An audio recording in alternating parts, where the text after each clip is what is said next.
How about your campus? The new semester?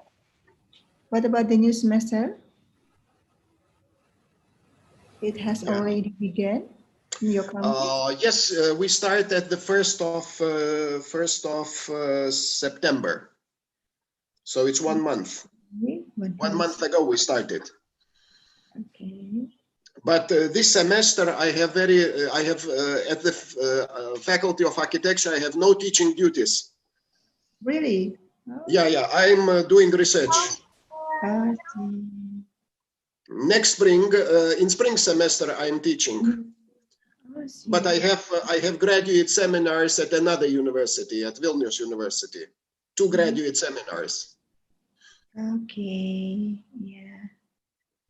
On Wednesdays. On Wednesdays. Wednesday. Oh, Wednesdays, yeah. So it is possible to arrange the next lecture, your next, yeah. in Tuesday, just like the schedule I have. Yes. I have it. It says next lecture is on Tuesday, 20th Yes. October. Yes. Yes. Okay. Excellent. Okay. I will send you next week. I will send you the title because I'm still, working on the title. Okay. Yeah.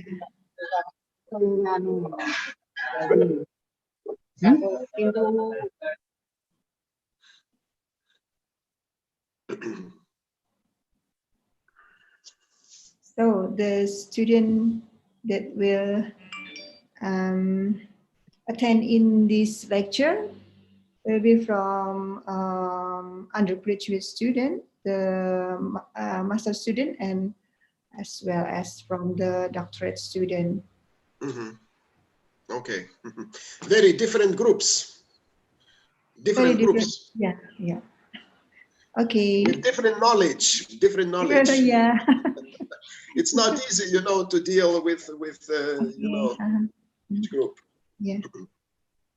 Yeah, because your topic is interesting, I think, to discuss in many levels in this Yes.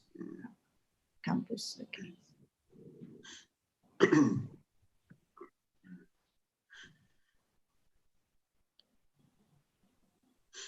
Let me say hello to some student.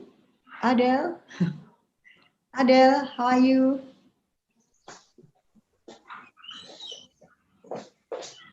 Adele, where are you? Okay. Halo Bu Adi. Halo, terima kasih sudah join. Adele, how are you? Fine. Thank you. Nanti Enjoy the ice. Oke.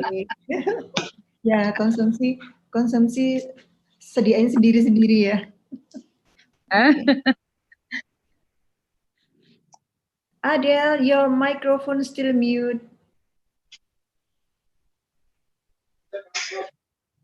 You can turn on your microphone, Adele. Yeah. Hello. Hello, how are you? I'm fine. Good morning, semua. Or good afternoon. Okay. Good morning to Professor Prof. Almantas. Okay. Good morning, Prof. Where is he from? Hello. Hello. Lithuania. Good morning, Prof. How are you doing? Morning. Yeah. Nice to meet you. Yeah. It's 9 o'clock in the morning here. 9 o'clock. Where? Indonesia or where? In my city, it's 9 o'clock. It's just everything is just starting. Okay. Lithuania, Adele. Yeah, there is four hours difference between our countries. Okay. Now I'm in Libya. I'm from Libya. Oh, Libya. Yes. It's around 8. What time is in Libya? 8 a.m. 8. 8. Aha. Okay, yes. So it's morning in Libya as well. Yes, it is. Yeah.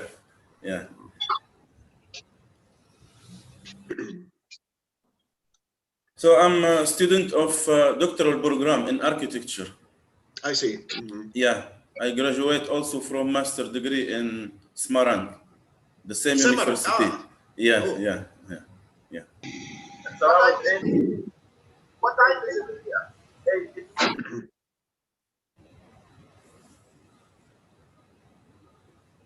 Hello.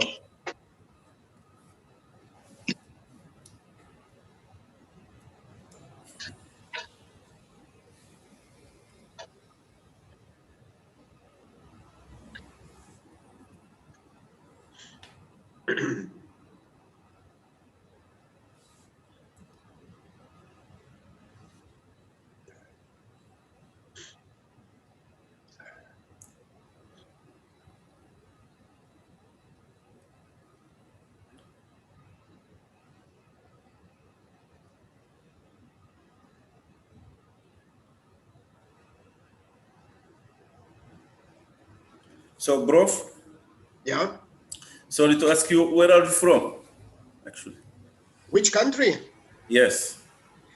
It's Lithuania. Yeah, Lithuania. yeah. Okay. It's on the Baltic Sea. Mm-hmm. On the Baltic Sea. Yeah, It's yeah. a very small country. 3 million people. 3 million people. Small but important. Yeah, it's very important. Yeah.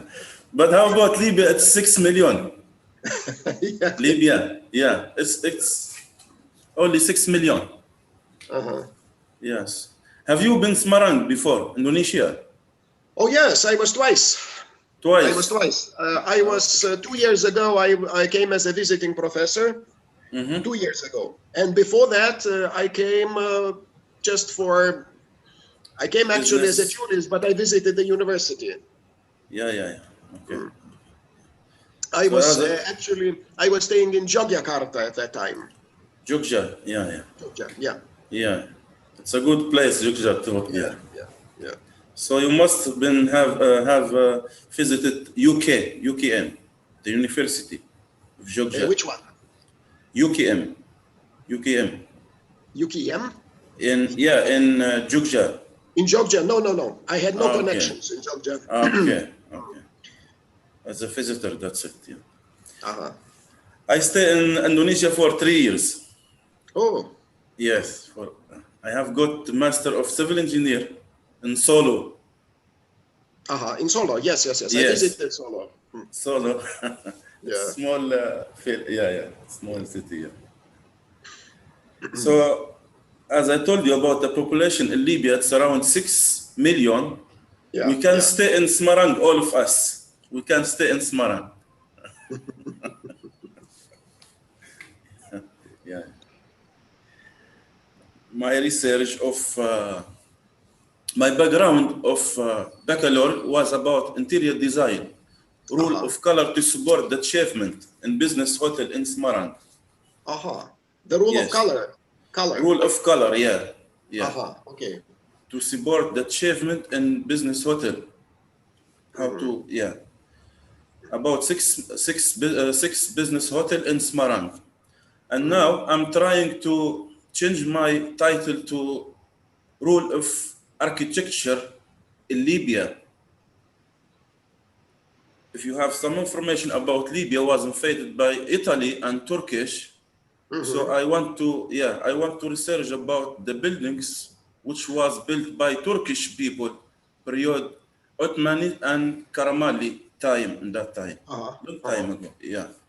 So in Libya we can classify the buildings or the old city into Italian and Turkish, Ottoman, Karamali, America, France a little, something like, and Libyan architecture. So I'm gonna to compare between that. Yeah, I'm thinking about that.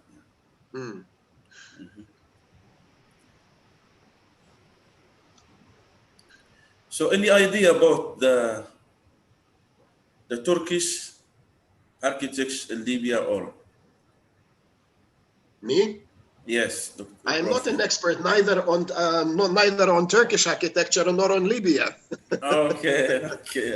But I visited Turkey 3 times. I stayed mostly in Istanbul. Istanbul, yeah. Istanbul, yeah. Yeah. And I also visited some more places. It's a good place, Istanbul, yeah, to visit. Yeah. Okay, Also, everybody, could we start right now? Okay. Selamat siang. Salam sejahtera bagi kita semua. Assalamualaikum warahmatullahi wabarakatuh. Waalaikumsalam. Good afternoon, ladies and gentlemen. Good morning to Prof. Almantas.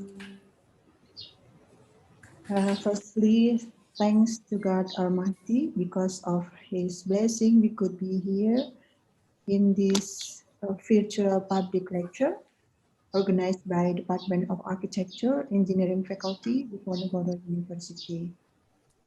This program is part of the visiting professor program that conducted by Department of Architecture, start from the middle of September to in the end of October. Firstly, I would like to thank you to Prof.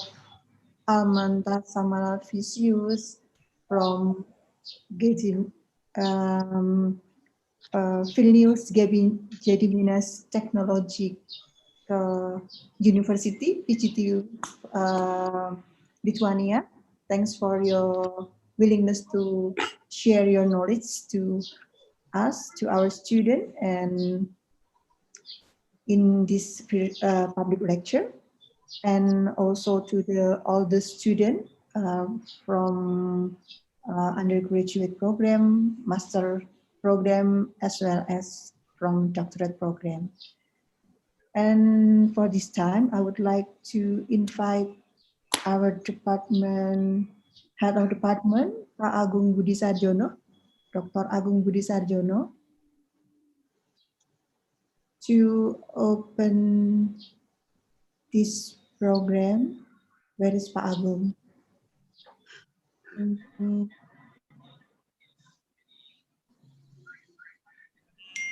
Pak Agung, Dr. Agung Budi Sarjono, please welcome. Time is yours.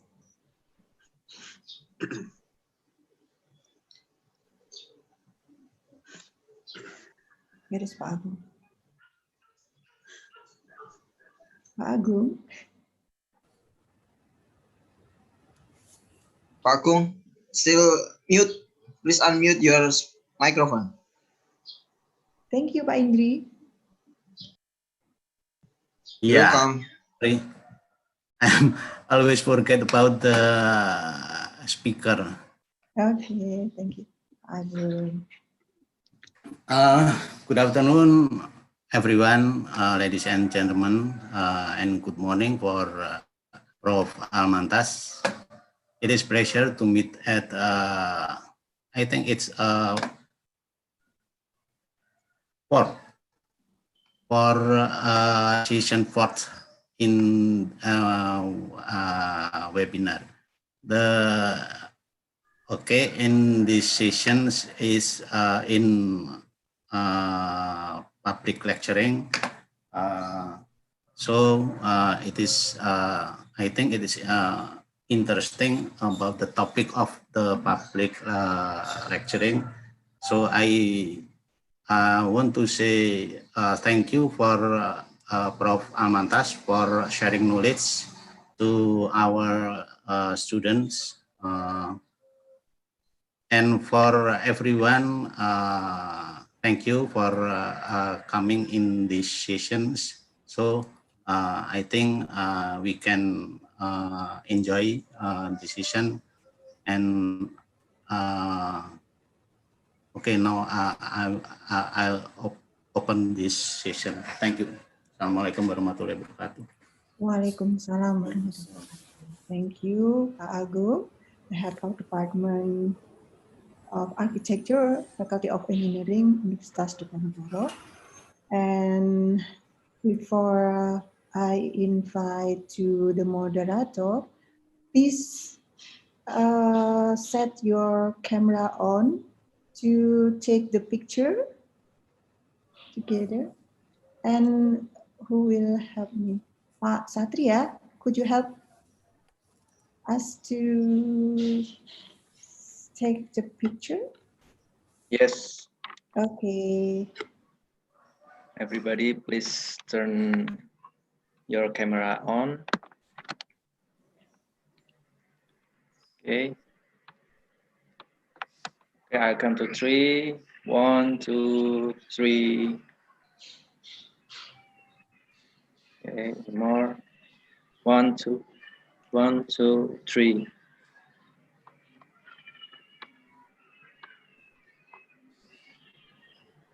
Okay, that's enough. Thank you.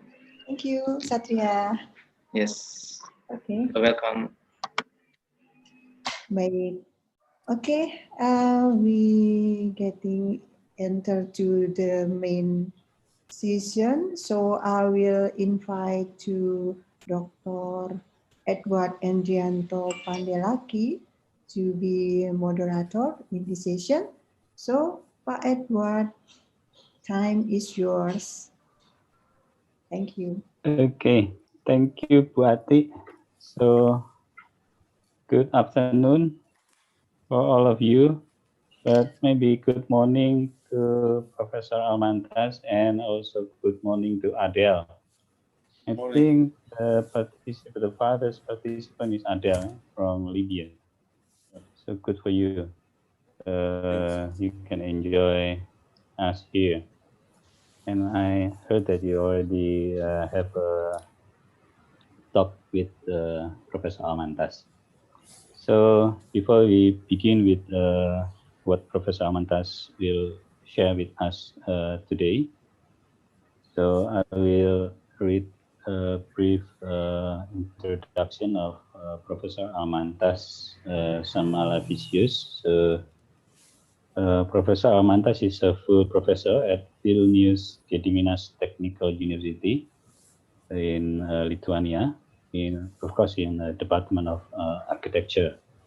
And he teaches architectural criticism, aesthetic of architecture, and theories of urban culture, and also supervised doctoral dissertation.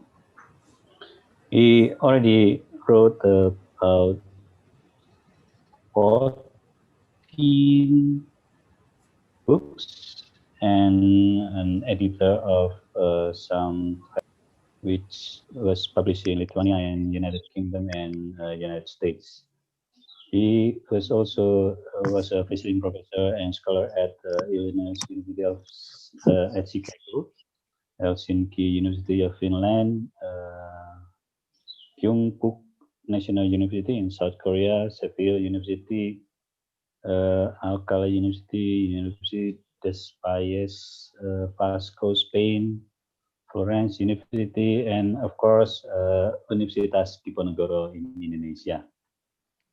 And Professor Almantas also the editor-in-chief of the Journal of Architecture and Urbanism and Lithuanians Quarterly. I think that's a short, brief introduction about Professor Almantas.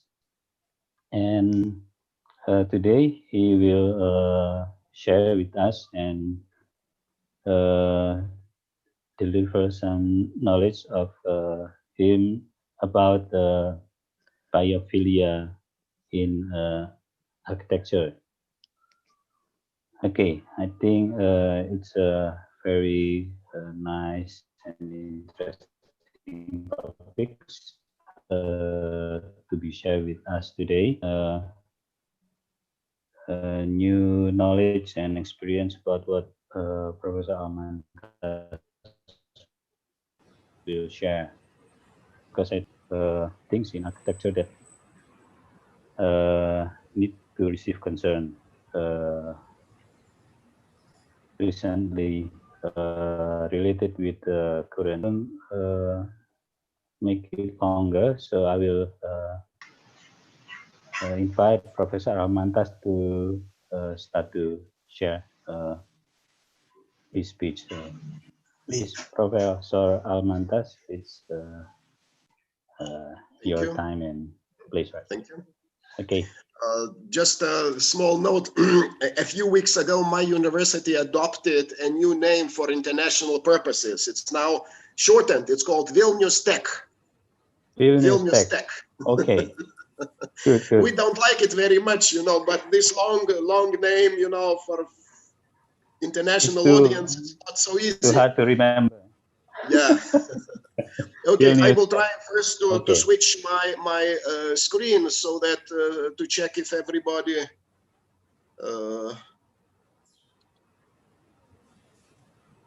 Okay. Do you see the title? Yes. Okay, so I think we can start my Okay, lecture. So please.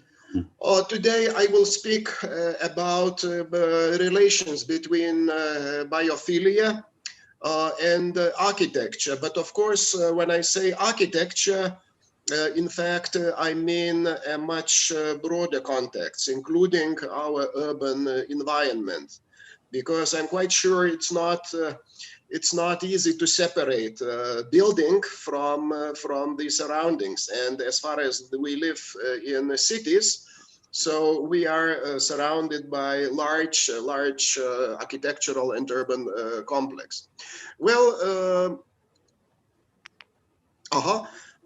here you see two pictures. Actually, the first picture, it is from Spain, from Madrid. I took it when I was teaching in Spain a few years ago. And here you can see a famous museum, Caixa building, which was designed by a Swiss architectural team, Herzog and Meuron. And as you see, it's quite unusual because it contains a lot of vegetation on, so to say, on the facade of the building. Now, on the right, you see another picture. I took it at the University of Rome. Actually, it's one of the buildings of architecture faculty of Rome Sapienza University.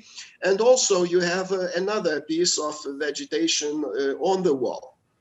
So I took these two pictures to start my discussion about relations between biophilia and architecture.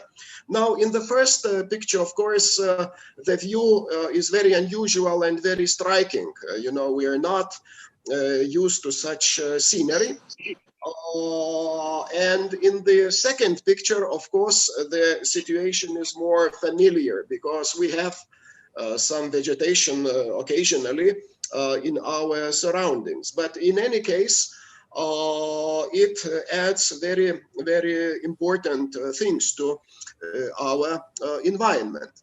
Now, as we actually live in a very complex and complicated historical period, because majority now more than 50% of population, actually much more than 50%, are living in cities, and human beings are losing, so to say, their connections with their natural environment. Besides, the last century, the 20th century, was the period closely related to industrial mode of building and overall urbanization. So during 100 years, unlike in previous centuries, human beings lost all their former relations to nature. And in modern cities, the building environment became extremely oppressive. The urban spaces occasionally became almost unlivable.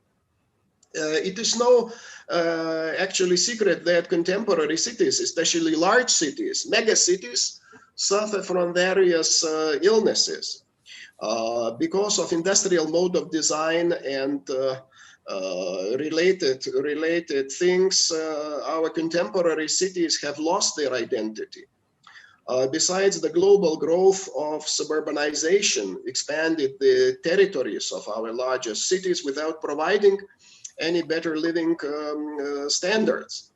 And slums proliferate all over the globe, especially in the southern hemisphere.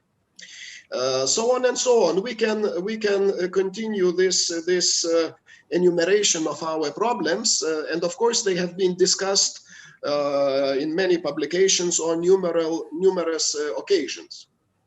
So I can add that it is obvious that according to Nikos Alingaros and Kenneth Marsden, it is obvious that a new effort has to be made to reconnect human beings to the buildings and places they inhabit. Biophilic design, also one of the most recent and viable reconnection theories, incorporates organic life into the built environment in an essential manner. Extending this logic, the building forms, articulation, and texture could themselves follow the same geometry found in all living forms. Empirical evidence confirms that designs which connect humans to the life experience enhance our overall sense of well-being with positive and therapeutic consequences on our physiology. Now, first of all, because not perhaps each and every of you are familiar with this concept of biophilia, so let me give you a very brief, so to say, description. So, actually, the very term biophilia was first used in the 80s, in 1973, by famous American psychologist and philosopher Erich Fromm, in his book, The Anatomy of Human Destructiveness. Of course, despite of the fact that he popularized the term, generally the idea of biophilia is far older and goes back to the ancient antiquity, and especially the writings of antique philosopher Aristotle, who developed a concept that might briefly be summarized as the love of life, and subsequently the love of forms that are alive and natural.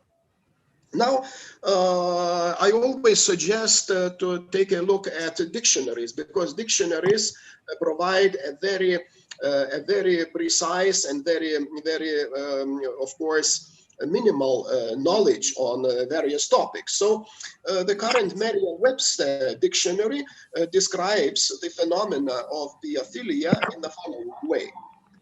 It says that a hypothetical human tendency to interact or to be closely associated with other forms of life in nature, a desire or tendency to commune with nature.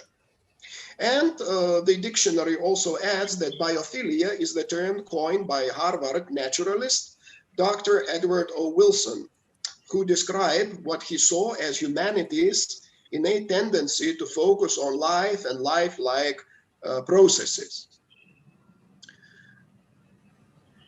So actually, Edward O. Wilson is an evolutionary biologist who has quite big international reputation in various fields.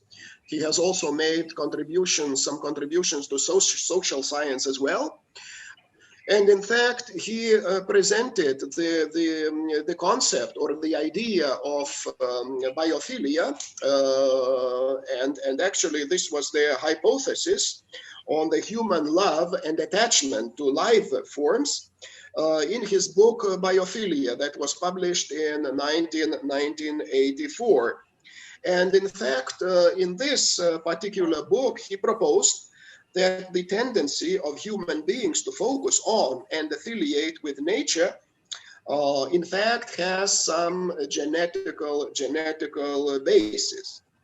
Further on, Wilson argued that the appearance of the natural world, with its diversity of shapes, colors, and life, is universally appreciated by the human beings, and human divergence from the natural world appeared to have occurred in parallel with their technological development. So actually, there was a very big breakthrough from nature in 19th and 20th centuries. And it had a very significant results on our way of living.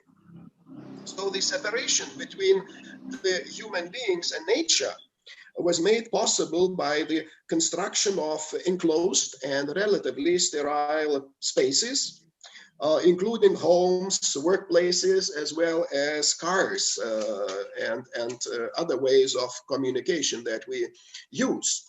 So actually, this resulted that majority of people contemporary living in large cities, especially in mega cities, now for the first time in their history are being detached from nature. Now you see here two pictures, and actually the first picture is the cityscape of Bangkok. I took this picture a few years ago, and despite of some vegetation, actually there is nothing natural in it. It's absolutely artificial. In the second picture, you get a view from the central public spaces of Vilnius, my home city. It's a new city center called the Europe Square. So what you see here is also actually no vegetation. It's glass screens and artificial environment that you can see, in fact, in any other city of the world. So these are the environments in which we live. Most people live today. Now, getting back to the research of Edward Wilson, I could add that though genes that influence biophilia have not so far been identified, it is often argued that increased dependence of the human individuals and societies on technology has largely broken and distorted the natural human desire to connect with nature. And biologist Wilson, as well as his numerous followers, insisted that decline in biophilic behavior can possibly remove meaning from nature, and the human respect for nature will be gradually lost as the fight over nature continues. So in his book, Biophilia, Wilson introduced a conservation ethics based on multiple decisions of the innate relationship human beings share with nature. And his notion of environmental protection actually was made from various concepts, including practical dependence on nature, on pleasure and satisfaction, psychological and physical pleasure and satisfaction that is derived by human beings during, so to say, their outdoor activities, and the physical appeal of natural surroundings, as well as feelings of comfort and peace that are usually provided by natural settings. The next step made by Wilson was another book, which was called the Biophilia Hypothesis, which was written together with his colleague from Yale University, Stephen Kellert. This book was published in 1993. So actually, during this period, this was mainly simply a theoretical approach, and we can say speculative to a certain degree. However, soon there was a very important breakthrough. Swedish environmental psychologist, Dr. Roger Ulrich, while studying hospital patients, he discovered that there was one significant factor that had an influence on the difference between hospital patients as far as post-operative complications or recovery time and the need for painkillers was concerned. And these curious elements that accounted for the differences was, in fact, a view from the hospital window. He actually provided an empirical research studying periods of recovery of patients, and he proved that the differences occurred because half of the studied patients had a view to beautiful natural settings through the window. Meanwhile, the other half of patients only saw such views as blank walls or ugly hospital buildings all around. And in fact, this discovery suggested that aesthetic experience was very strongly related to human health because it contributed to patients' recovery after operations. Actually, Roger Ulrich continued his research, and he is still active today. He's publishing a lot of research in this subject. And he noted eventually in his lengthy article called Biophilia, Biophobia, and Natural Landscapes. Let me now give you a quotation from his study.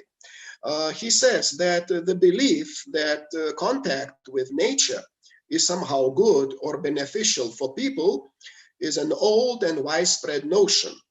The gardens of ancient Egyptian nobility, the walled gardens of Persian settlements in Mesopotamia, and the gardens of merchants in medieval China cities indicate that early urban peoples went to considerable heights to maintain contact with nature. During the last 2 centuries in several countries, the idea of exposure to nature fosters psychological well-being, reduces the stress of urban living, and promotes physical health, has formed part of the justification for providing parks and other natural sites in cities and preserving wilderness for public use. So actually, after discussing various aspects related to the effects of nature on human consciousness, Ulrich concluded that the proposition that humans may have a partly genetic predisposition to respond positively to nature now seems plausible to many scientists. Natural settings provided the context of everyday experiences throughout human evolution and were the source of critical advantages as well as challenges and risks. To propose that evolution might have left its mark on modern humans in the form of partly genetic response disposition to nature is at least plausible or expected to find, for example, that genetics play a role in cigarette use or in personality. They need to expand our understanding of positive human responsiveness to nature and to assess the question of its partly genetic basis. It represents a major new direction for scientific research, one that can help us to learn more about ourselves as human beings, to discover the key beliefs that people derive from natural environments, and to gauge the losses in human benefits that result from the destruction of nature. So we can say that pioneering research made by Dr. Ulrich and his associates gave an impetus to expansion of research that today is known under the label of biophilia. And now, of course, this research field has largely expanded and it is not only reduced to vegetation and natural settings that are used, so to say, in human environments. More research conducted in this fast and growing field demonstrated that there indeed are certain characteristics of natural environments that contribute or even condition the feeling of peace, of comfort, and positive emotions. And last but not least, in some situations, they help human beings to regain their health faster. So now it is well known that the walls without windows, as well as interior spaces without windows or very small openings, provide feelings of stress, uneasiness, and oppression. Even prisons today tend to have windows to let some air into their cells. However, what we are discovering today was already known in such periods as the Middle Ages. There is a famous book by Dutch cultural historian who also wrote a lot about architecture, Johan Huizinga, who wrote in his famous book, The Waning of the Middle Ages, about the situation of a person of royal descent who was incarcerated in a castle. And the supervisor of this castle provided painters to paint his windows in colors in order to make his enforced incarceration more pleasant and endurable. So already in the Middle Ages, people realized that beauty and some natural sights can make our stay indoors pleasurable. Now, let me show another two pictures. I chose them deliberately because there are no vegetation in them, almost no vegetation. These are two historical places, the famous place called the Gates of Dawn. It's actually the old medieval city gates to the city of Vilnius, where I live. And the other is famous churches of St. Anne's and St. Bernardines, also in the old quarters of Vilnius. And despite of the fact that we see no greenery, no vegetation in these pictures, actually we experience a lot of positive emotions, because here we deal with complexity, we deal with symmetry, and we deal generally with arrangement of architectural forms that we often find in nature. So more contemporary studies related to biophilia demonstrate that actually surroundings have an important role on our health, and our so to say surroundings can make us feel better or worse. Now, getting back to the hypothesis of Edward O. Wilson, it can be said that really the human beings have spent most of their evolutionary history in nothing but natural environments. And accordingly, they developed an understanding of certain environments. And that's why, for example, in very many modern contemporary environments, we never feel at home. People feel oppressed, people feel depressed all the time. And as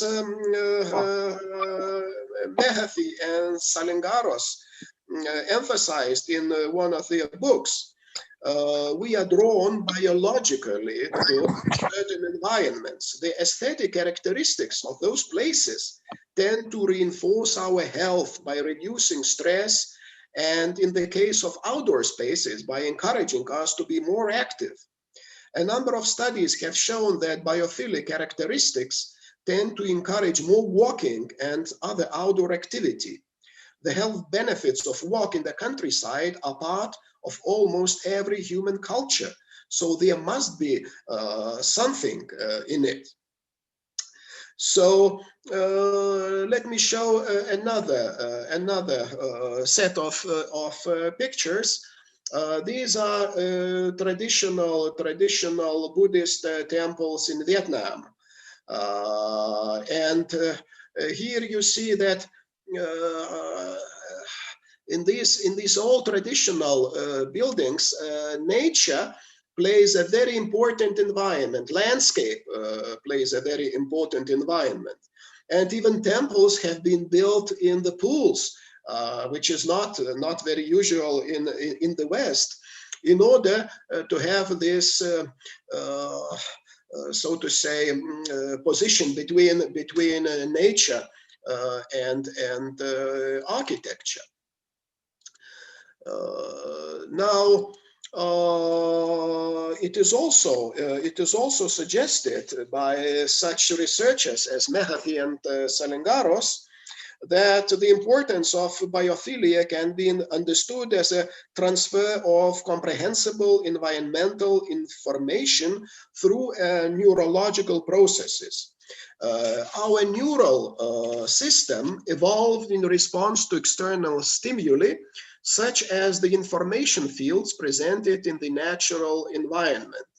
We instinctively crave physical and biological connection to the world, and we do so through mental processes that have evolved over thousands of years of life within nature.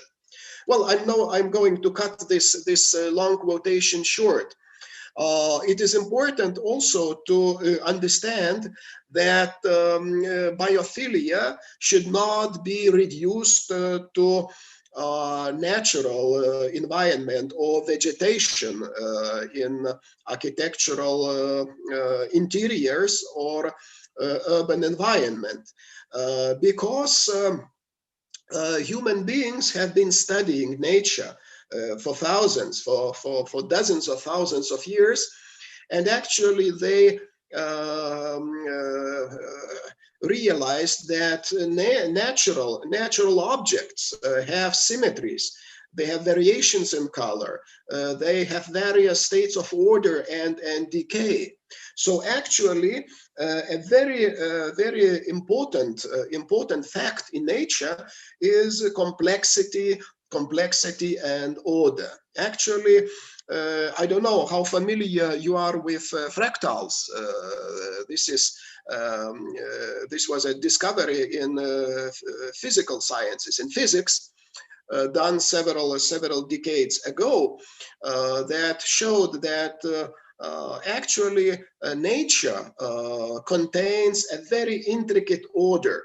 And this order is based on variety of details. These details are never the same. They show off in various combinations. So in fact, this means that we perceive this complex order not only in nature, and we find it intensely pleasurable, but we also experience it in architecture. Now I have two different pictures. One is classical architecture. It's a neoclassical building. It's the main cathedral in Vilnius, Lithuania. And here you have one of the temples, mountain temples in Mandalay, Myanmar. Of course, these are very different architectural styles, but here in both these examples, you find order, you find details, and you find a certain sense of order. Now let me show you another set of pictures. Here you have the picture. It's the main yard of Vilnius University. It's not the Vilnius Tech in which I teach. It's another university where I'm also I am affiliated professor, and this is Baroque architecture. So you can see how very complex and intricate this Baroque order is. And hereby you have another building. It's a concert hall in Vilnius, which is built in modern period. And if you compare these buildings, so you find that this one is far more biophilic, because it is more, it's the structures and the details give us, so to say, associations with nature. Meanwhile, this one, even if it's surrounded by greenery, looks extremely dull, extremely boring. The same can be said about other pictures. Here you have the same yard, the same Baroque yard, and you have a recent building by a famous American architect, Libeskind, in Vilnius, which is actually a box, nothing more than a box. And of course, this picture shows you a biophilic architecture, and in this picture, you see anti-biophilic piece of architecture. So we should not forget that human beings are, among many other things, physical organisms. They evolved in nature and they evolved in natural systems. So being organisms, humans need to make, so to say, to make a connection, to make understanding about nature and their environments. And we are endorsed with neurological systems. I could also add that the relationship between human beings and nature goes beyond accepting just some green elements into our built environments, or promoting some tricks like fake windows or artificial views of nature. There is sufficient amount of research to indicate that such cases, the design contains no biophilical effect at all. And it means that covering buildings or their interiors with some greenery or natural element is not sufficient. It is not enough to get a biophilic effect that is desired. Yeah.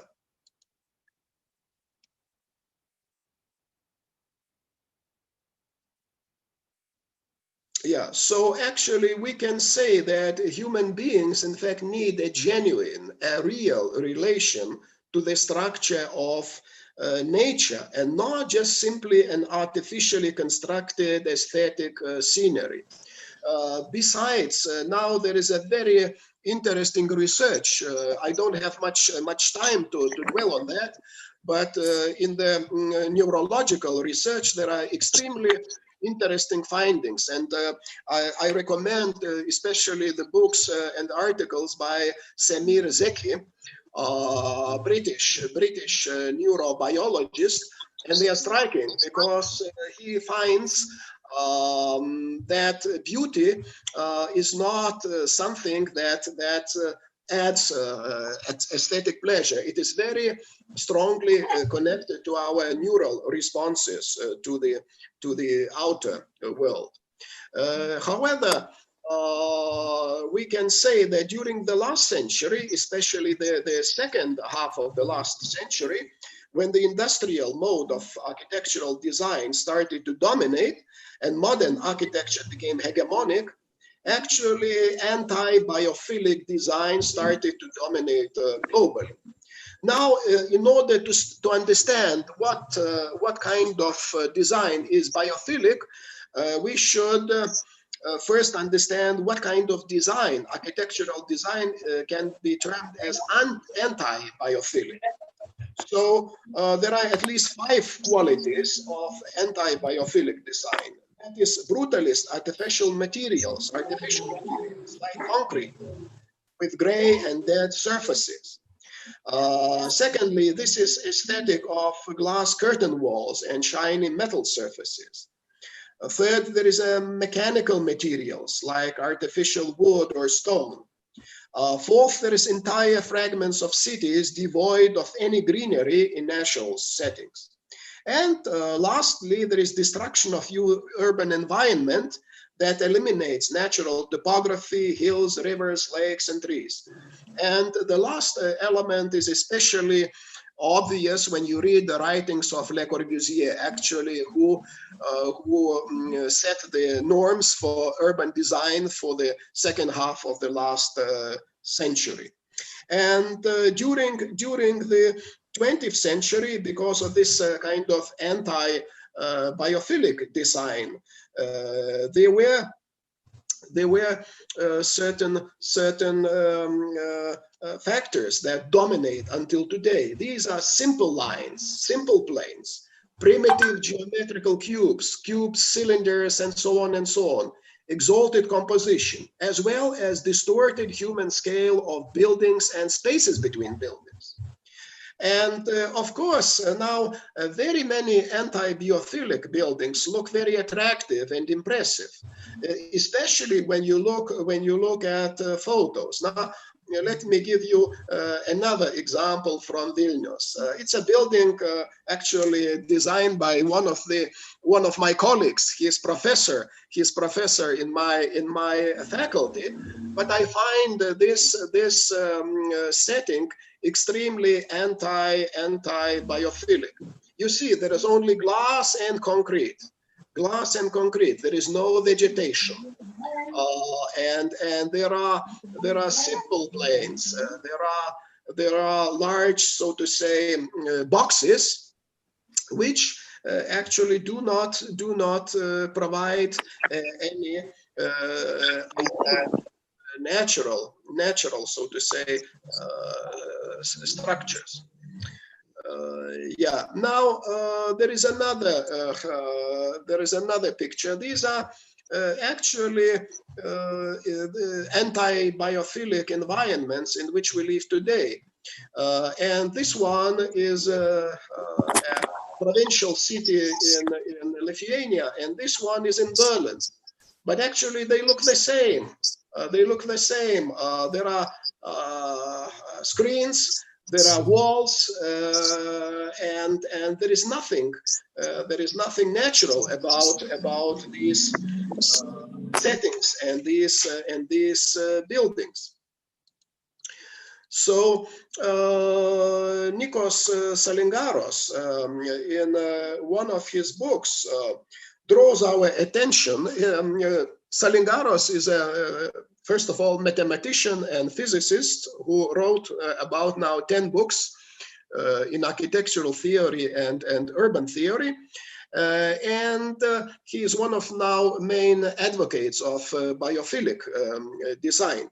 So he notes that nature almost never repeats identical modules that have a mechanical geometry.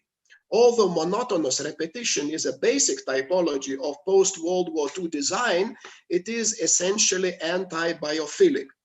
We instantly recognize this feature as defining and unnatural, hence anti-biophilic environment. Let me bring you this picture back. So let me repeat once again, it is absolutely anti-biophilic. And now let me provide you some other examples. These are also very different places. This is a yard in Seville, in Spain. And this is a monastery yard in Italy, in Padua. And you see that in both, you feel you have a very, very intricate structure. You have a very balanced attitude. You have symmetries, not just simple symmetries, you have complex symmetries, and you have vegetation inside these gardens as very, very important element. Now, there are two more pictures. Of course, in the first, it's also a traditional yard in Seville. Of course, Seville, this part of Spain is Andalusia. It's very hot, and of course, people need a lot of nature, so to say, to feel well in this hot climate. And they also have water they have fountains.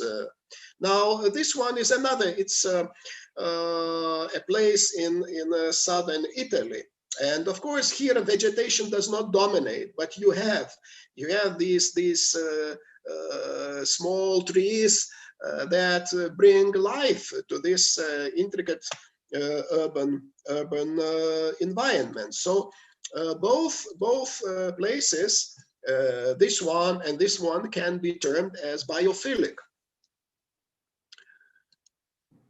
Now let me give you some comments on organized complexity and geometry.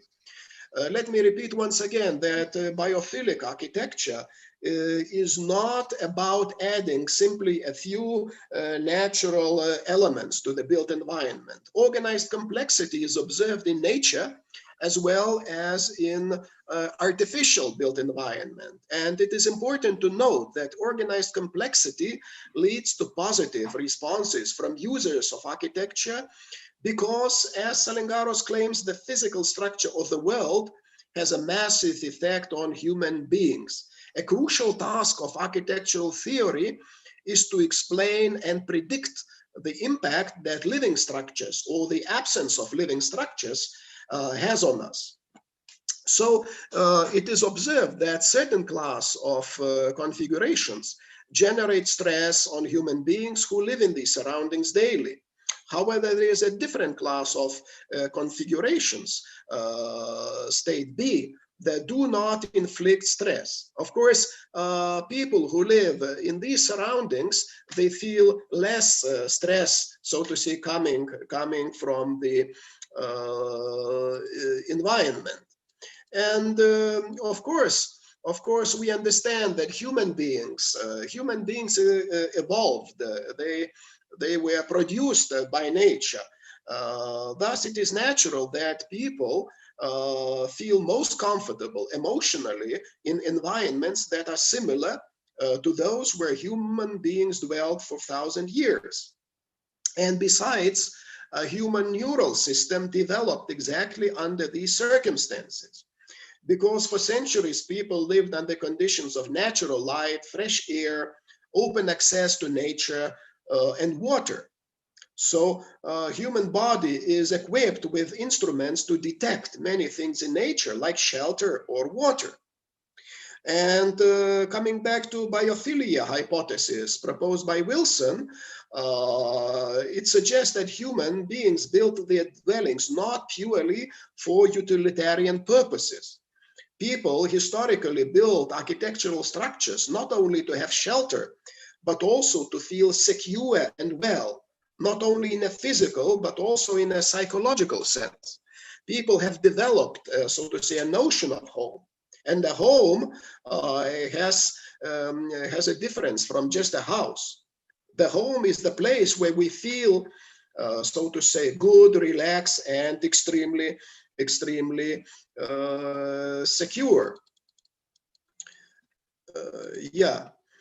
So application of biophilia hypothesis to architectural design means that artificial structures, buildings, and natural environments exist in harmony and balance.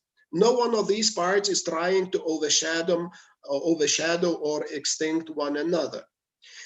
And actually, since the dawn of human civilization, people try to construct the environment so that they feel absolutely well. However, the breakthrough came, let me repeat, in the 20th century, when architectural designers and urban designers neglected actually this relation. And they became focused on space, forms, materials, and above all, unnatural materials, and above all, their own self-expression. So in fact,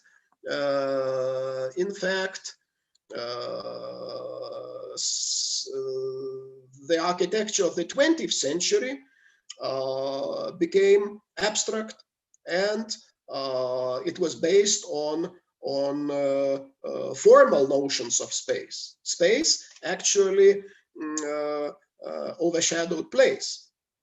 And of course, consequently, human psychological and physiological needs and responses to the environments were disregarded. And actually,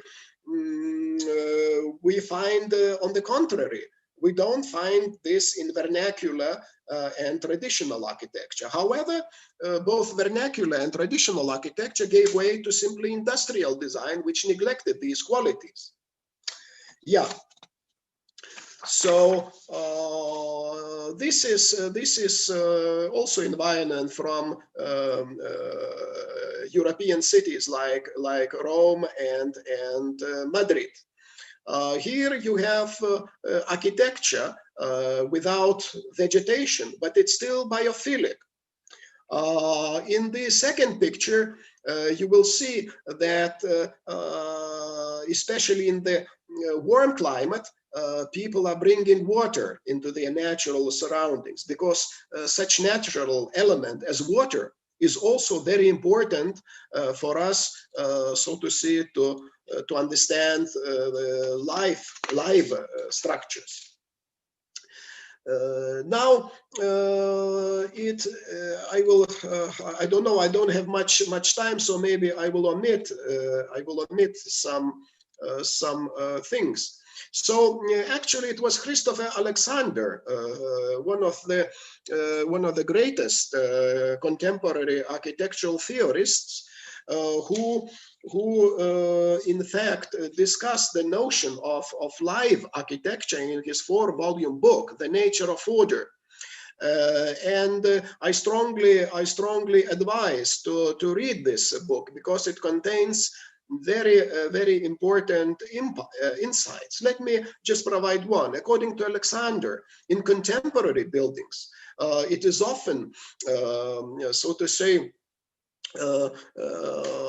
you don't find anything that create a hierarchy of centers. And actually, we don't even know where to put the center. Now, if you take a typical house of modern family, where is the center? The kitchen, the living room, or whatever. Actually, in comparison,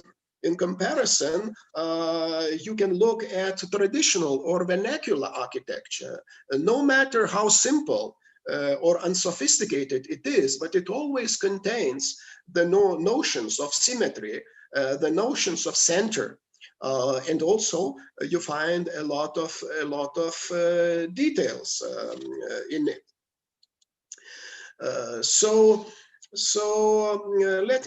Let me now continue. Well, Stephen Kellert, a co-founder of Biophilia hypothesis, who worked closely together with Edward O. Wilson, actually provides 5 conditions for effective practice of biophilic design. Let me now shortly enumerate these 5 conditions. The first one is that biophilic design provides human adaptation to the natural world. Secondly, biophilic design depends on repeated and sustained engagements with nature. Thirdly, biophilic design requires reinforcing and integrating design interventions that connect with overall setting or place. Fourth, biophilic design emphasizes emotional attachments to natural setting and places, and takes biology, human biology, as well as natural biology into consideration.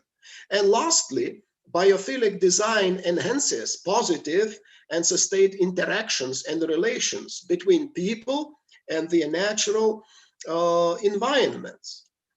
And experiences of architecture, according to Kellert, accordingly can be divided into 2, direct and indirect. The first, direct, so to say, experiences are such natural elements as light, air, water, plants, animals, as well as natural landscapes.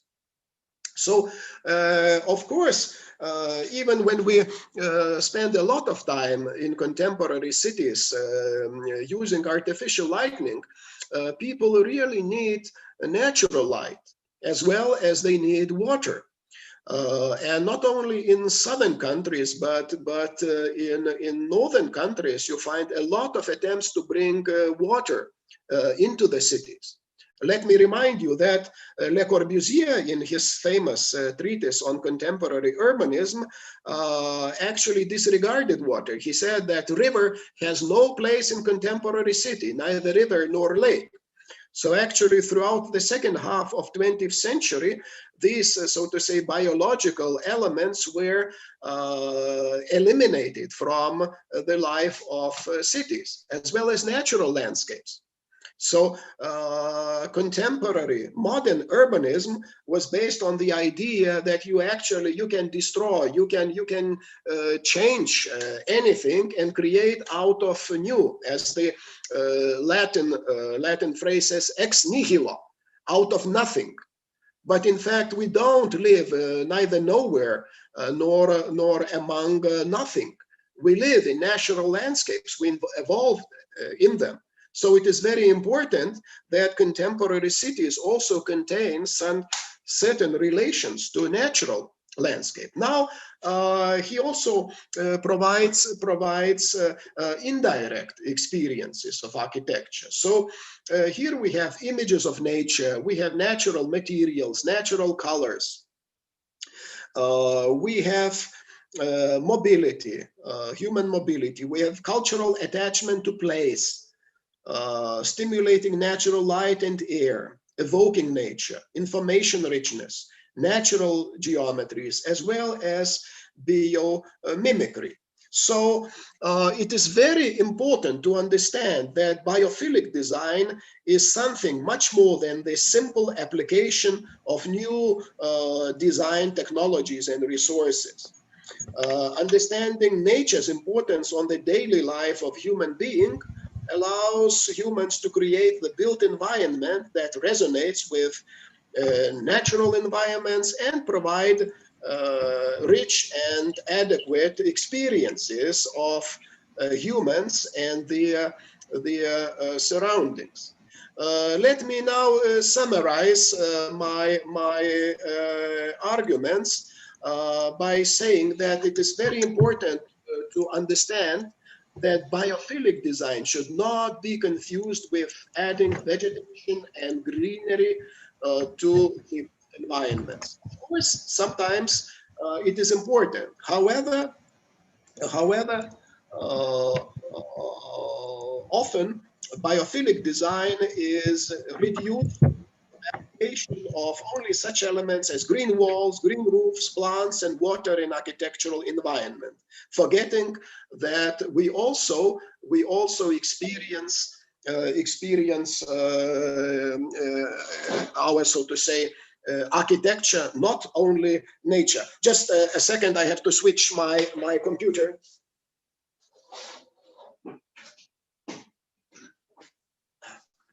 I had a message that the battery is running low. So, of course, one needs first to understand the role and effect of living structures. And secondly, to realize the importance of multisensory environment. Actually, the architectural theory of the 20th century made us to believe that we only experience architecture visually. And that's why today, when you open glossy architectural journals, you find very aesthetically impressive, so to say, pieces of architecture. But in fact, when you deal with them in reality, when you deal with them in, so to say, natural urban environment, you see that these are only visual tricks and nothing more. So, of course, architecture is something much more than just visual appearance. And visual aspect is just one of the many ways how architecture appeals to our senses. Of course, here I could speak about the contemporary neurological research. And I think it is very important for architectural designers to follow what people in biologists and neural sciences are now researching and finding out. And let me now conclude my talk with two last pictures. They are from different parts of the world. Here you have a building in Rome, close to the Faculty of Architecture, in the center of Rome. And here you have an example from Indonesia. It's a village called Sedang Sono. And actually they are very different, but these two, so to say, architectural environments are very strongly biophilic. In one, you have, in the Indonesian example, you have a very strong connection between nature and architecture. On the other hand, you have also complexity and order understood and applied to the architectural design. Now, in the first picture, you have no vegetation, you have no nature, but here you have a very good sense of complexity and order that makes this kind of architecture biophilic. So here I would like to stop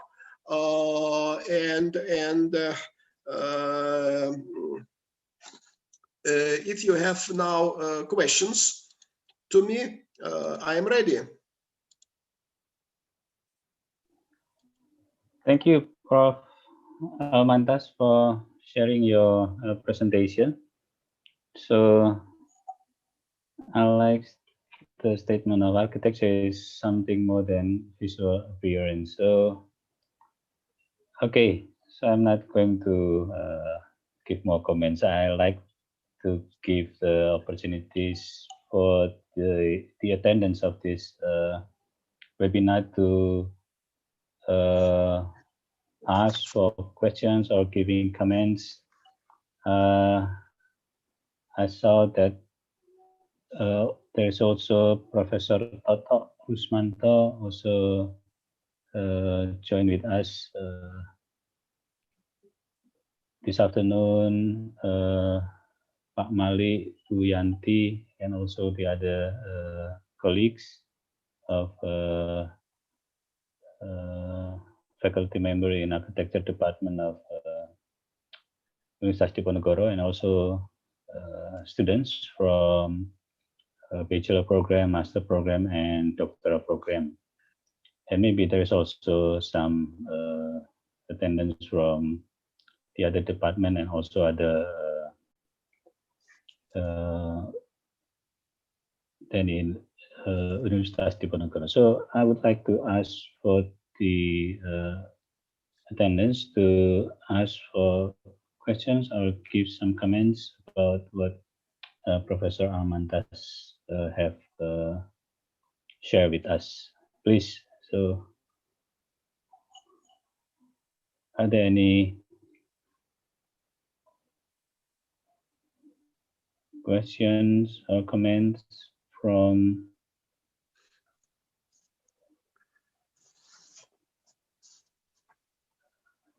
all of you?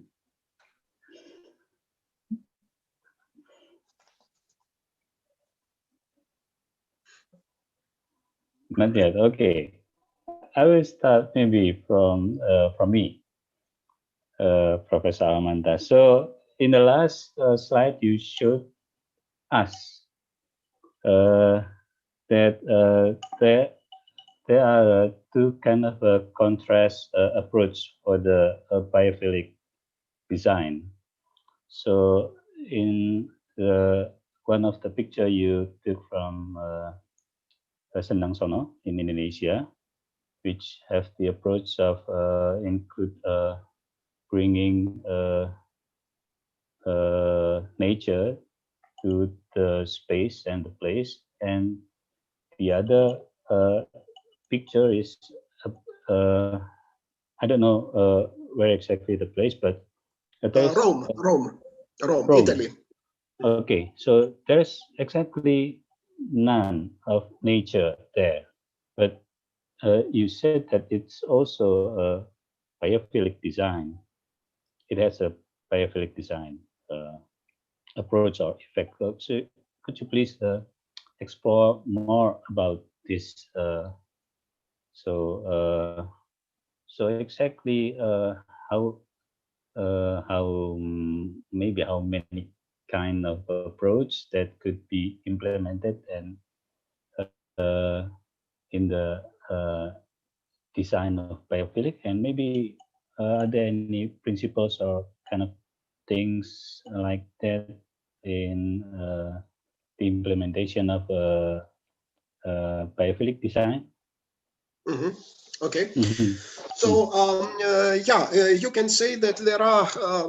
This is not exactly two different approaches, but I would say that research into biophilic architecture and biophilic environment is expanding. So actually, it started with of course, certain findings that our natural environment, so to say, natural environment has a direct, so to say, influence on our well-being.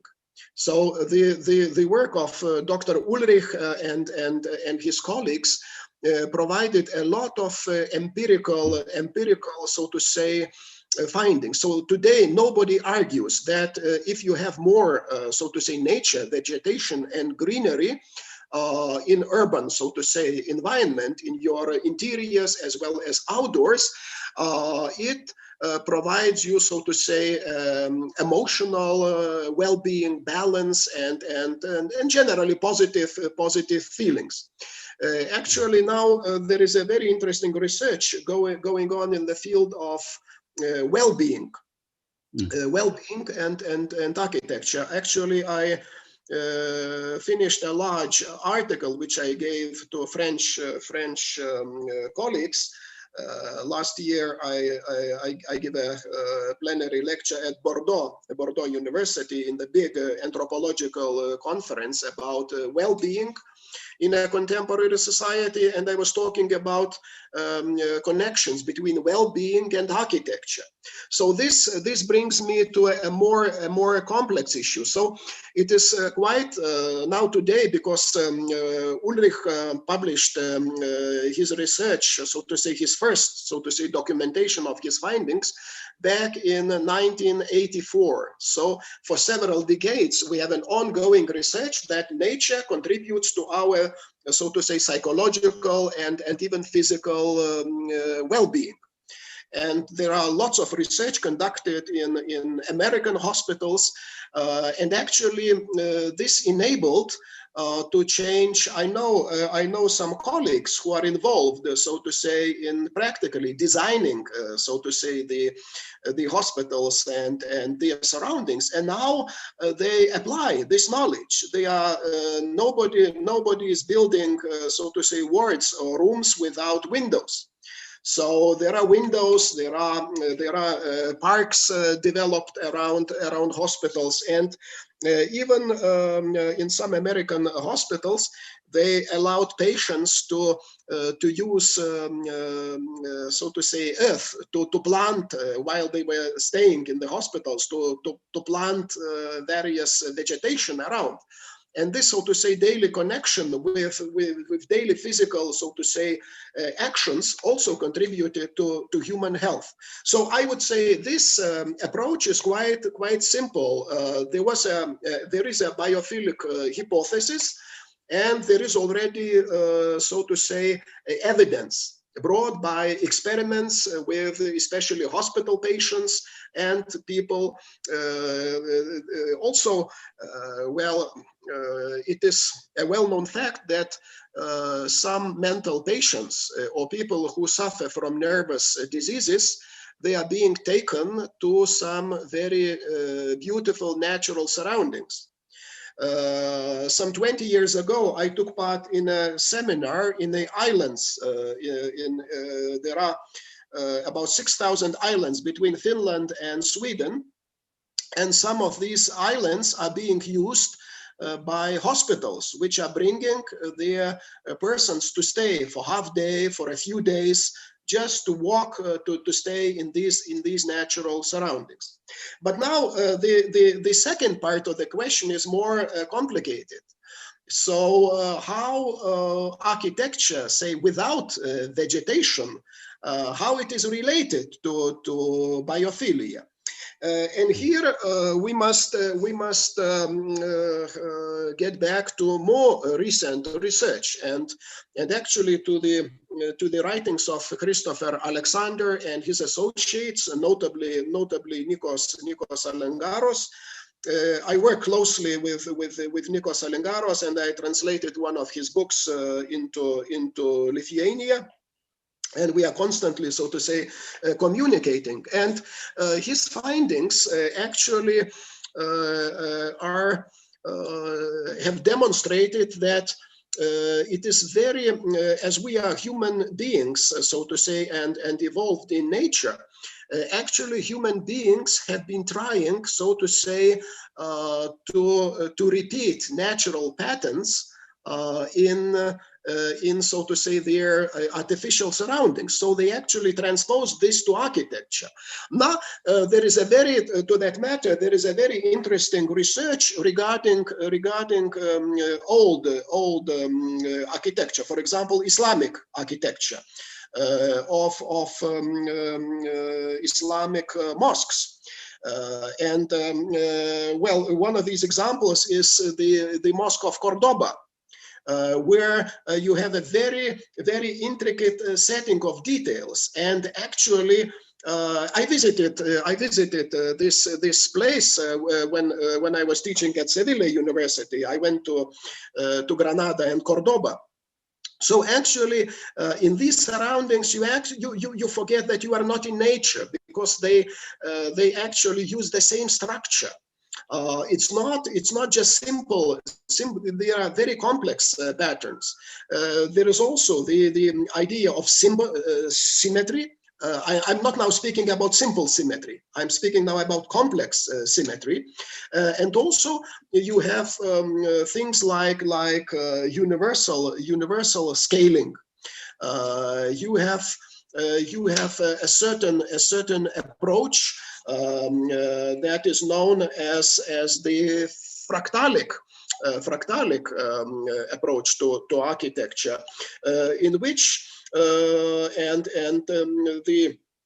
for example, the research done with Gothic architectures and as well as Islamic architecture show that it was these patterns used in Gothic and Islamic architecture. They are actually taken from nature. They are taken from the studies of nature, and they remind the way how nature orders, so to say, natural objects. So this provides us also, of course, we now, when we speak about biophilic architecture in this sense, we don't speak about, say, mental health or our, so to say, not physical mental being, but we now speak about positive emotions. And that is why, so many people are going to these places, not just because they want to see, nice pictures, but because they feel very good in these surroundings. When they find themselves in a kind of fractalic architecture, they are overwhelmed. We have a very big inflow of positive emotions. Of course, it is more difficult to document how this happens. But let me remind you, there is a research going in neurological sciences. Of course, it is very technical. It is very difficult to explain how they work. But some of these neuroscientists, they are trying to put this in a more popular form, so that much more people can understand. Besides, there is also, like in nature, you know, there is incitement and there is some mystery, you know. We always like surroundings because we need to be safe and also to trigger some kind of feelings of mystery, you know. And when you enter these beautiful old ancient buildings, you can somehow repeat these emotions that you get in natural surroundings. For example, walking in a forest where nothing, you know, is the same. You know, each step brings you to a new landscape, to a different landscape, to a more rich experience. The same happens when you experience good architecture. And actually nothing happens when you approach a modern, say, block apartment or a contemporary square that is devoid of fractalic relations. Yeah, so if you have more questions, yeah, please do.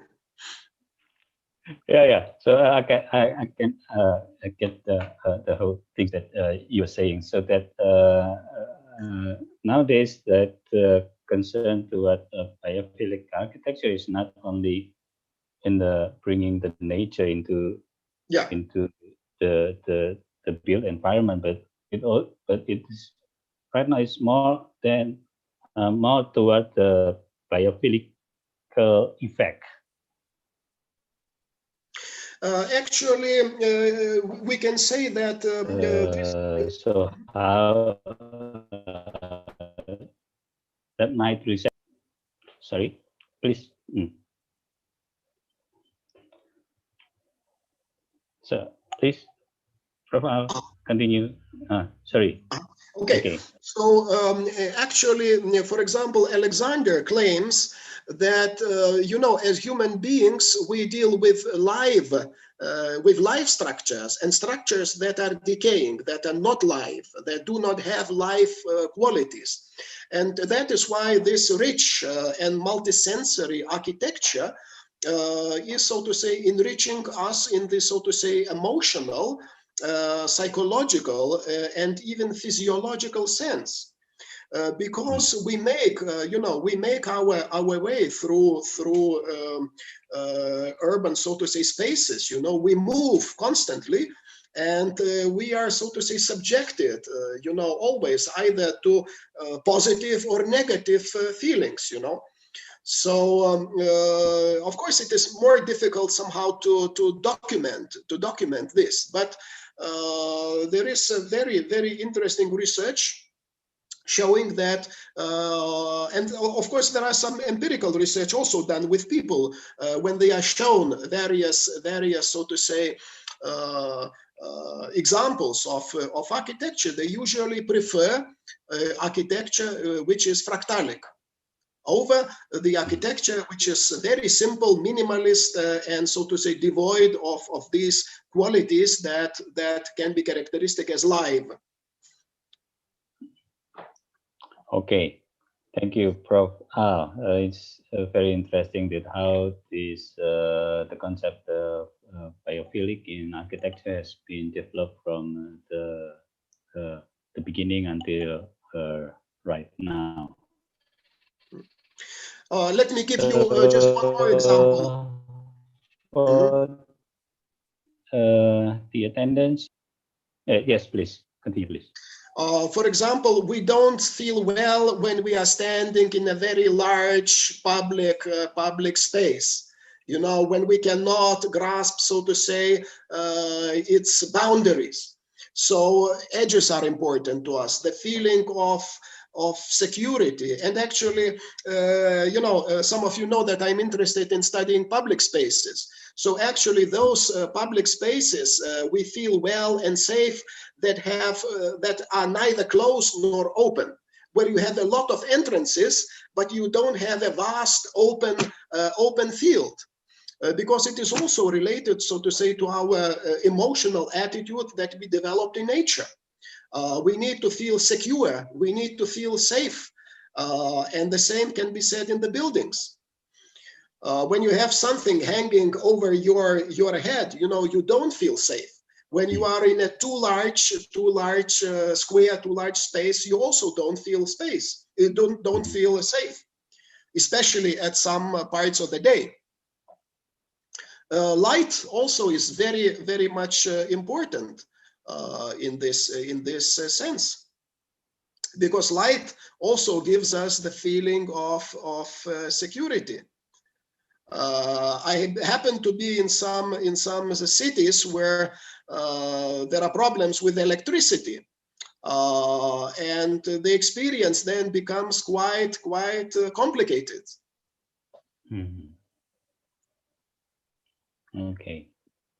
Okay, Prof. Almantas, thank you very much for your explanation. So, for the audience, if you have a question, if you don't want to ask to Professor Almantas directly, you can write down in the chat, and I will read it and convey to Prof. Al. There's one question from Bu Ati. So, Bu Ati asks that, is it available to develop this concept in the urban scale? So I will read. I remember with the ancient city of Biophilia, which was applied the concept of hanging garden, and as well as the garden city concept. So is it possible to develop this biophilic design into the urban scale? I have generally some reservations about the concept of garden city, though actually it played a very important role in the 20th century. But you also know that there are very strong and different opinions regarding the garden city. Well, actually, Le Corbusier used some elements of the garden city in his very anti-biophilic, so to say, radial city, the concept of radial city, you know. So I have reservations about the garden city. I think at that time there were different considerations. At that time, you know, because there were problems with industrialization. So people, they were trying, you know, to make cities smaller, to make cities closer, and to have certain distance between cities by providing natural settings. Now, the problems with designing contemporary urban spaces is that actually we have a very huge urban mass, which was constructed or recycled throughout the 20th century, and it's totally anti-biophilic. And the problem is that sociologically and economically, it is very difficult now to change this environment. So I have no hopes that you can work on a grand scale. I believe what you really can do is to work with small segments of the city, by working with some public spaces, with certain buildings, with some clusters of buildings. And of course, the easiest way is to bring vegetation, to develop parks. And now, of course, you see that there are citizen movement all over the globe,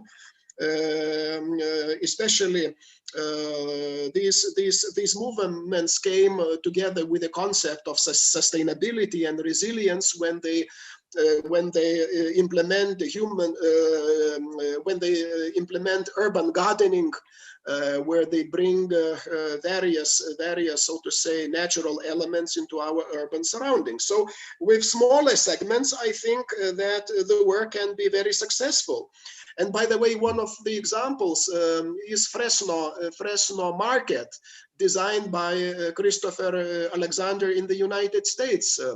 I forgot which exactly city. I think it's Los Angeles. And it looks really marvelous. Small, nice marketplace with a lot of vegetation.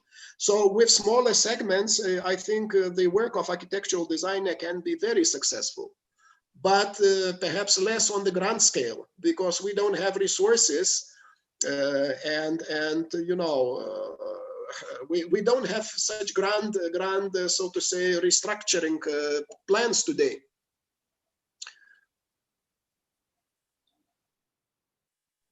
Yeah, there was one more question, but I think I thank missed. you.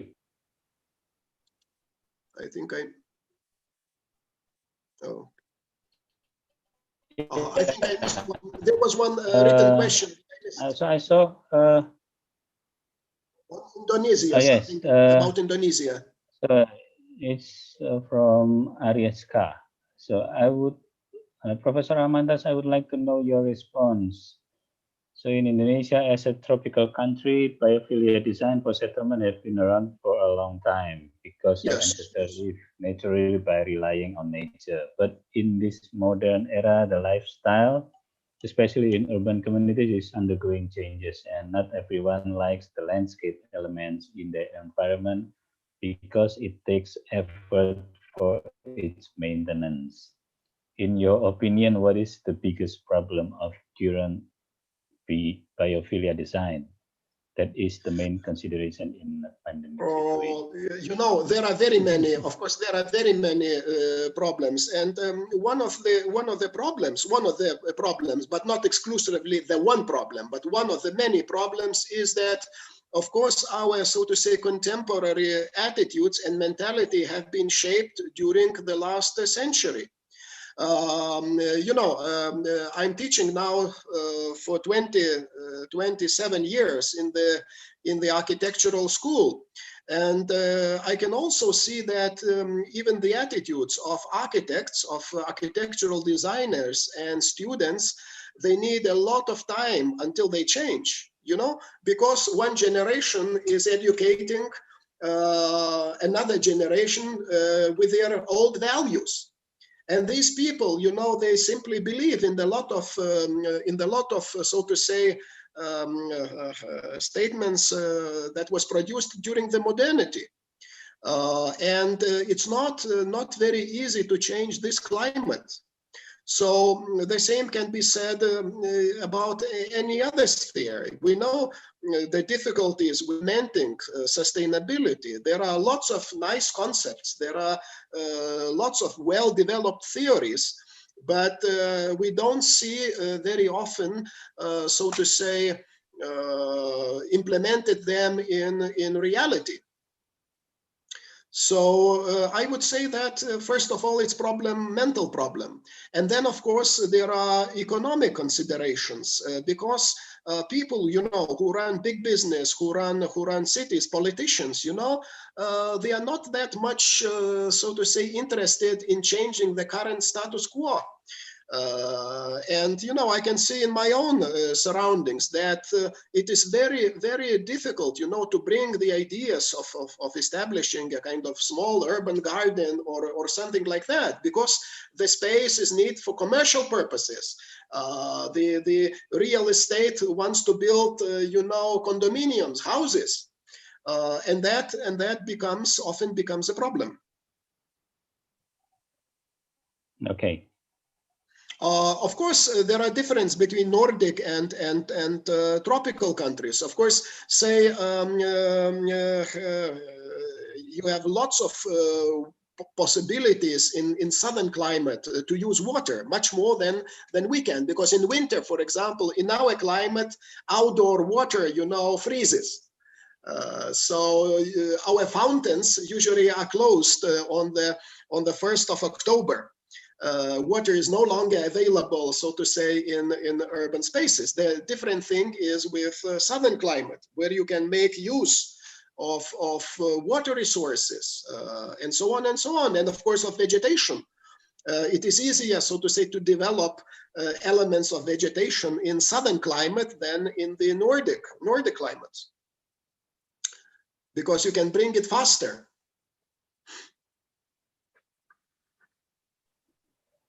Now, I see about the pandemic situation. You know, now everything, you know, is so to say brought under the umbrella of pandemic situation. You know, I think at least maybe one thing is good about the pandemic situation. Only one thing is good, that it slowed down some things. You know. Our development became not that fast. And, you know, I always say that possibilities to think are always important, because now we have more time to think. We have a little bit more time to ourselves to think about what we are doing, what values, so to say, we are implementing. So for architectural designers, it's also a time, so to say, to spend on rethinking what you are doing and what you can do. Of course, architectural designers depend on other segments of society, on real estate business, on building industry, and so on and so on. So there are reciprocal relationships. But this time, I think, gives us some opportunities to think over. And of course, on a general scale, it's very difficult, you know, what will happen, you know, in a year or two. We know too little.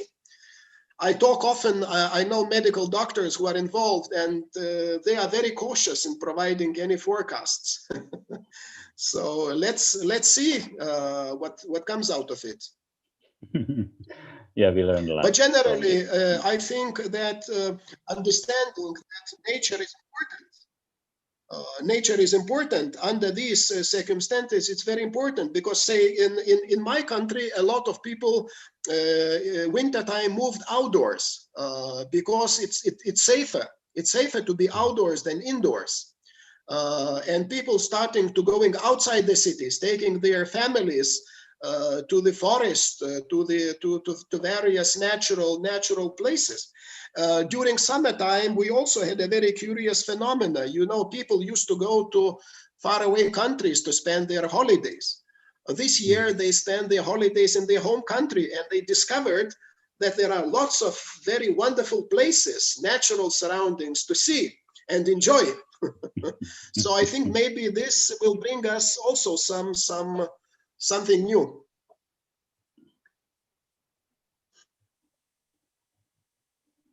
Okay, Prof. Al, thank you. So I saw that Arnis is raising her hand. Actually, not Arnis, but it's Yeah, it's Reza. me. So please, Pak Reza. Hello, Prof. Thank you, Pak Edo. Hello, Prof. Almantas.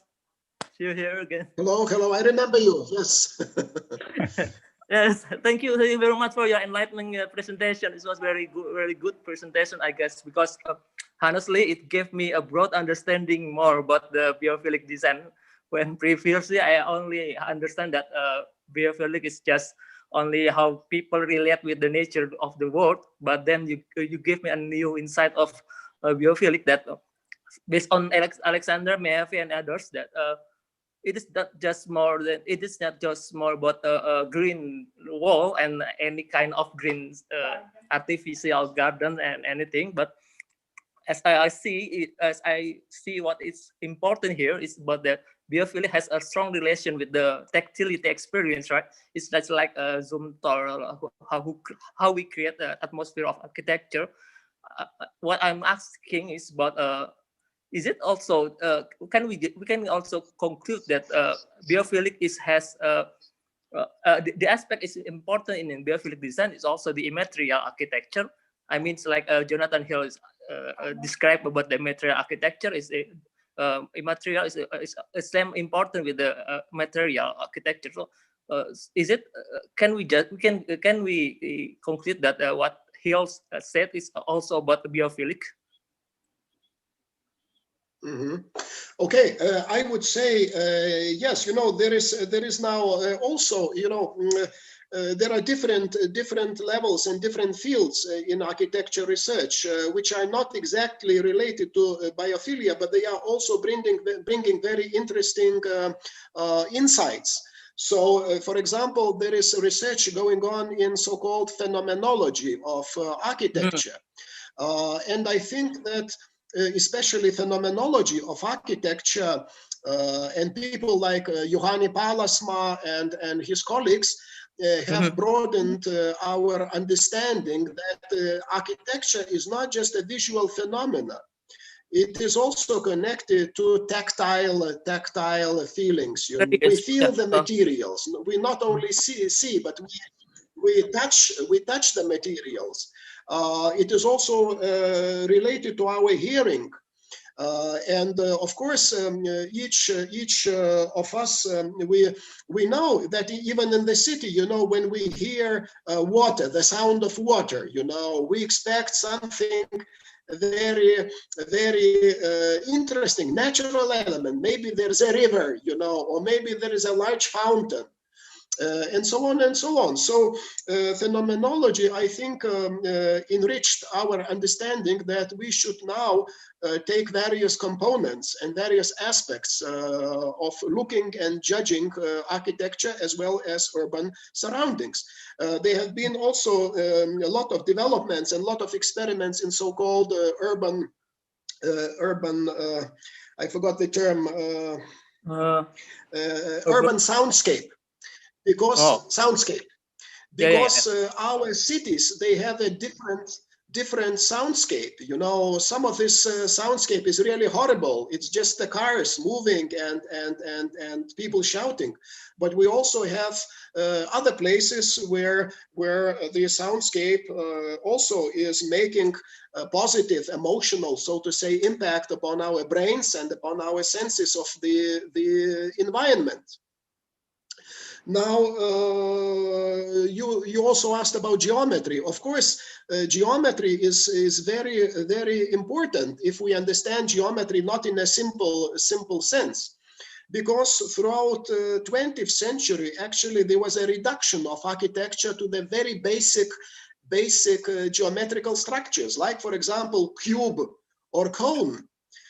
When you look at the examples of classical or vernacular architecture, no matter which tradition you can take, say, Islamic tradition, you can take, you know, Western Christian tradition, or Buddhist sacred buildings, you see that there is a very intricate geometry.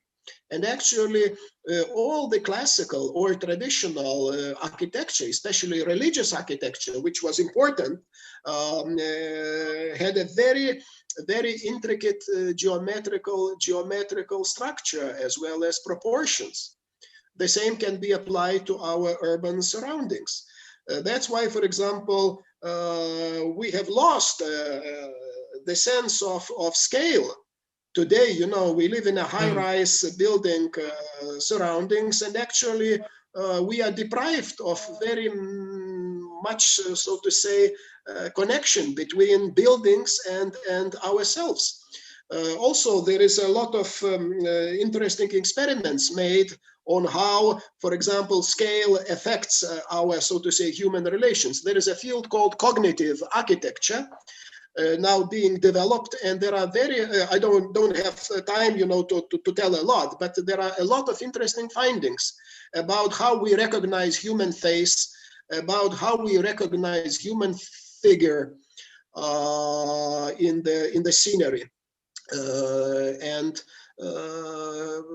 so on and so on. So is it possible that you can identify any more any unique characteristic of its place? And because I guess biophilia is really related with our body and to the environment, right? I mean, it's very subjective perception. Mm-hmm. So is it possible that every perception might bring a different understanding of biophilia? I mean, not everybody can feel that the nature, the good nature. I mean, like example in if I see Singapore, it's really good environment, but not everyone sees that Singapore is quite a good environment to relax. I mean, maybe I better feel like in Kampung rather than in Singapore. I mean, is it possible that the meaning might be different for every person's subjective, or we can make a collective definition of that? You know, in this sense, I think one of the most important discoveries in architectural theory was done by Christian Norberg Schulz, and in his book Genius Loci. Yeah. Yes, because I think he established a very important. It is also developed by other researchers, but actually he focused on place.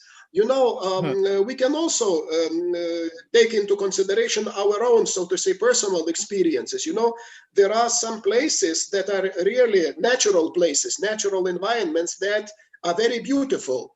And we remember them after very many years, you know. And also natural environments, they are never the same. They are always different. You know, whether you go to the mountains, whether you go to the sea, whether you go to the, say, to the forest, each and every natural surrounding is very different from another one. And the problem was that in the architecture and urban design of the 20th century, this was neglected. Majority of architects and urban designers were made to believe that we can simply construct anything artificially, anything that we like, destroying, so to say, destroying the qualities of place. Places. That's why there is a huge, I actually, some years ago, I wrote an article about space and place. Because space and place, it's absolutely different notions, even theoretically. Yeah. We can say that we never live in space. Space is abstract. We always live in places. Only some of these places are nice, beautiful. Other places are ugly and they are depressive. Yeah.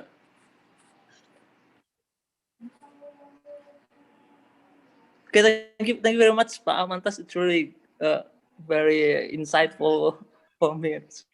Okay, it's a very nice discussion. But again, I think we have a time limit for our session for today.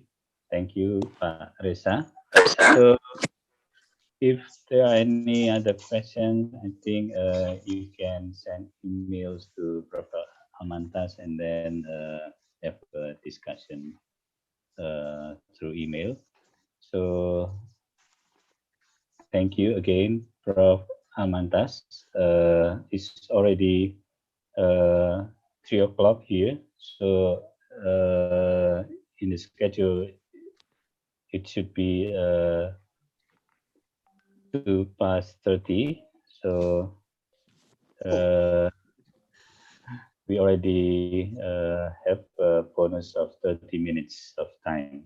So once again, thank you, Prof. Almantas, for sharing with us about biophilic design in architecture today. I think I myself, I learned a lot from what you have shared with us today about biophilic design. Is very interesting, and I hope that our students in the bachelor could have an interest in how to implement this kind of concept of design in their how they design their buildings in their assignment. And for the master and doctoral program, I think biophilic design could still give us many broad field to conduct research, as we learned that the meaning and the understanding of the biophilic design is extending and extending. Okay, not only just concerning with the nature to bring into our buildings. I love about how some scholars and research that you mentioned, and how that bringing nature into buildings and into our surroundings give effect to our psychological condition and even physiological condition. It's very interesting. So I think there's many things that could be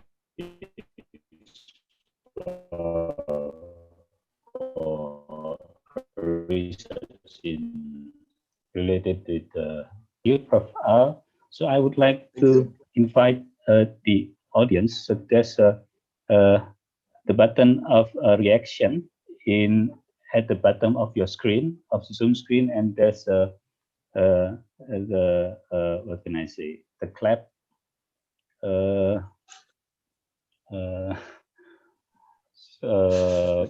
Point. So please give the reaction, giving a clap for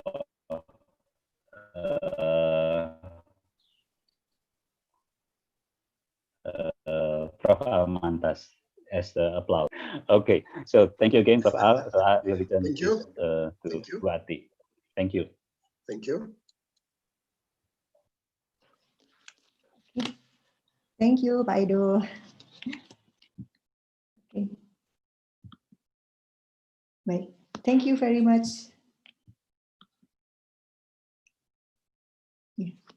Thank you very much, Pak Edward, and of course for Professor Almantas Samalavicius regarding the interesting discussion and interesting knowledge that has shared with us.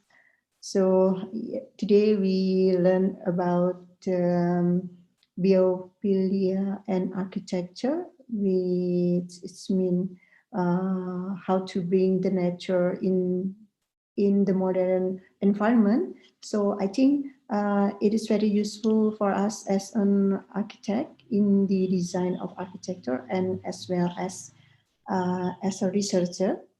So although it still remain many questions in our brain, but now we have a task to develop this knowledge to be more familiar with our environment. Okay. Once again, thank you very much for your participation. I would like to thank you to Prof. Almantas once again and Pak Edward as moderator, and also Prof. Toto Rosmanto. Thank you very much for your attention, and for Pak Malik also, Bu Wijayanti, Prof. Erni. Thank you, Prof. Erni, for your participation, and Pak Reza and Pak Satria, Bu Hermin also, thank you for your participation, and maybe so many lecturers that attend